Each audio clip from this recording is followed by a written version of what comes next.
Salut tout le monde. Aujourd'hui, on est dans la région de Québec avec M. André Blouin. Merci de nous accueillir, M. Blouin. Vous êtes bien gentil. Parlez-nous de cet endroit parce que c'était autre chose. Vous en avez fait quelque chose de neuf. C'est un garage de mécanique automobile qui existait depuis 1940. Et puis, j'ai décidé de faire un garage neuf.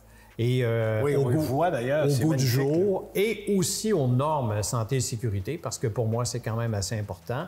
Okay. Par la suite, bien, j'ai commencé à y loger mes véhicules. Parlons-en de ces véhicules-là. Ce sont des modèles rares et c'est ce que vous recherchez dans votre collection. C'est ce que je recherche. Bon, si on commençait par le Speedster, on a un beau Speedster à côté de nous, là. 2019, OK. Que j'ai commandé, que j'ai acheté flambant neuf. Donc, avec la couleur a été choisie, les équipements étaient choisis. Miami Blue. Miami Blue. Absolument. Ouais. Avec les ceintures de sécurité Miami Blue, le piping à l'intérieur aussi en bleu. Donc, vous avez coché plusieurs options. Quelques options. Quelques options. Elle est magnifique. Bon, évidemment, à côté de la Speedster, vous avez un modèle aussi qui est très rare, la GT2 RS. Là. Ça, on n'en fait pas beaucoup du côté de chez Porsche. Là.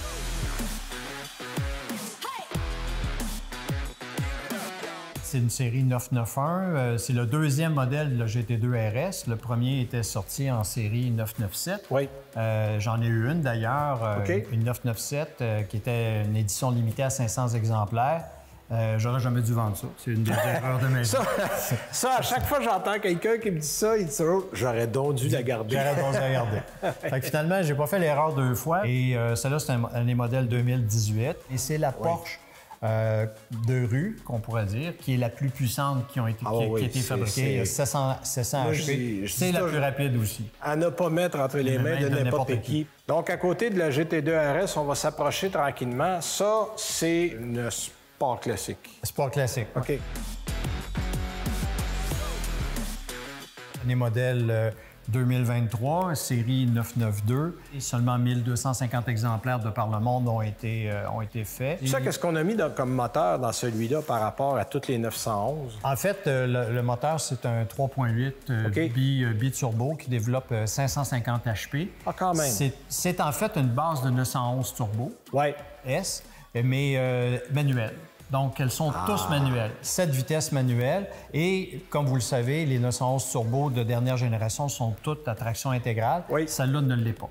Donc, c'est une propulsion. Donc, vous avez ici, en fait, que des propulsions. 3 propulsions. Il n'y a aucune traction intégrale. Donc, vous restez dans l'esprit de Porsche. Oui, oui, absolument. Puis, la seule qui a une transmission PDK dans le garage, c'est la GT2 RS. Toutes les autres sont manuelles. Oui, parce que de toute façon, il y a juste ça dans la réalité. C'est ça. Oui, et on n'avait pas le choix. Parce que si j'avais eu le choix, j'aurais pris manuel. J'aurais pris manuel. On parle le même langage.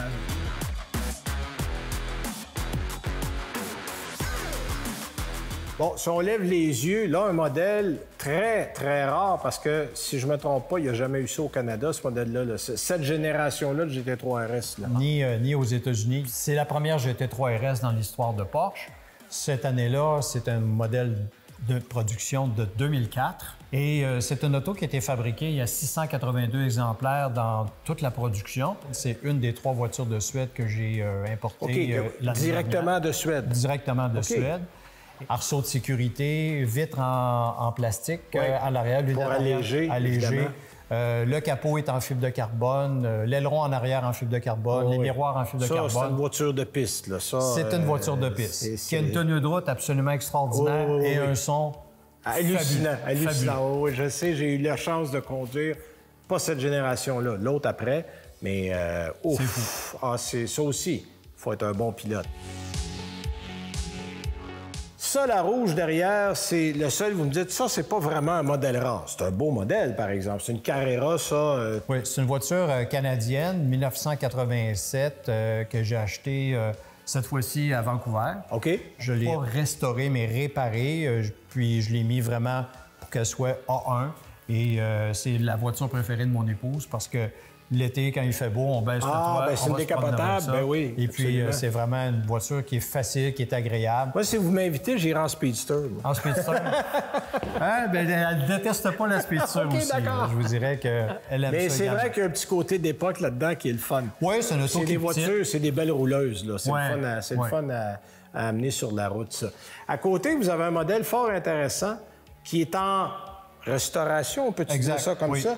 Une CS. Porsche n'ont pas sorti de RS dans la série G, mais ils ont sorti un modèle qu'ils ont appelé Club Sport. Okay. Donc, un auto qui était destiné aux gens qui voulaient s'amuser les fins de semaine.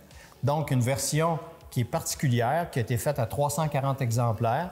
Ça, c'est un année modèle 1989. En 89, Porsche en ont fait seulement 83. OK. Et c'était destiné au marché européen. Il n'y en a pas eu jamais en Amérique du Nord, sauf quelques-unes aux États-Unis. Okay. Il en est venu en 88, mais pas avec le même moteur. Avec le moteur régulier. Ça, qu'est-ce qu'on avait comme moteur dans ça? 3,2 litres, le même moteur que l'autre qui est ici, la 87, sauf que il développe aux alentours de 255 HP. Et elle est vraiment intéressante à conduire aussi. Puis ça permet de passer de la piste à la route. On peut faire les deux sans problème. On peut s'amuser, oui. OK, c'est intéressant. Puis parlez-moi de celui-là, on l'a devant nous. Puis ça, vous en êtes particulièrement fiers parce que ça fait pas longtemps que vous l'avez. C'est un auto que j'ai acheté cet été à Toronto, qui est d'origine canadienne, qui a été vendu à Toronto, qui a toujours été à Toronto, qui a passé toute sa vie là. Moi, je me trouve être le 4e propriétaire de cette 930 et c'est la dernière année de production du modèle qu'on appelle 930 Turbo ou, si vous voulez, 911 Turbo. En 89, la particularité, c'est que Porsche a installé la fameuse transmission Getrag à l'intérieur, qui a 5 vitesses, qui est avec un embrayage hydraulique et puis qui est plus facile à conduire.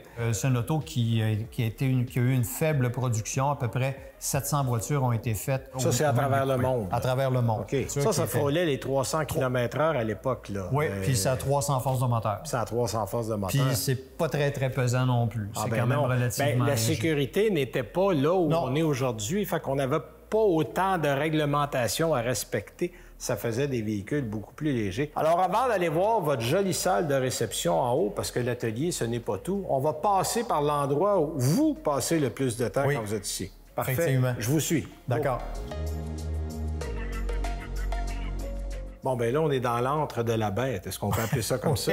C'est votre lieu de travail, puis je vois que vous êtes bien équipé. Parlez-nous de ça. On fait quoi ici, là, exactement? En fait, lorsque j'ai enlevé des pièces sur le véhicule, je les amène ici pour les inspecter, les réparer, les sabler, les préparer éventuellement à la peinture, etc., etc. Donc, la partie... disons, un peu plus malpropre, là, je vais la faire ici. Puis la constater l'état de l'endroit, c'est pas souvent malpropre chez vous. Oui. Je m'organise pour faire le ménage aussi parce que plus il y a de la poussière, plus il y a de la saleté, plus il y a des contaminants dans la chambre à peinture potentielle parce que ça reste en suspension dans l'air, plus la qualité du travail va être médiocre de l'autre côté. Donc, après le travail, il y a les loisirs. On va aller voir votre salle de réception. Parfait. Donc là, on est au 2e étage, appelons ça comme ça, de votre atelier. Mais là, on peut parler d'atelier, c'est beau ici, c'est grand. Donc, vous faites réception, recevez des gens. En fait, l'objectif de la salle ici, c'est de recevoir des amis, de recevoir aussi des gens du Club Porsche qui peuvent venir faire un tour à Québec et puis on peut organiser une réception. Donc, c'est l'espace social. C'est ça. C'est très beau. Bien, écoutez, merci beaucoup de nous avoir accueillis. Et je sais que votre retraite va être bien occupée. Merci. Merci.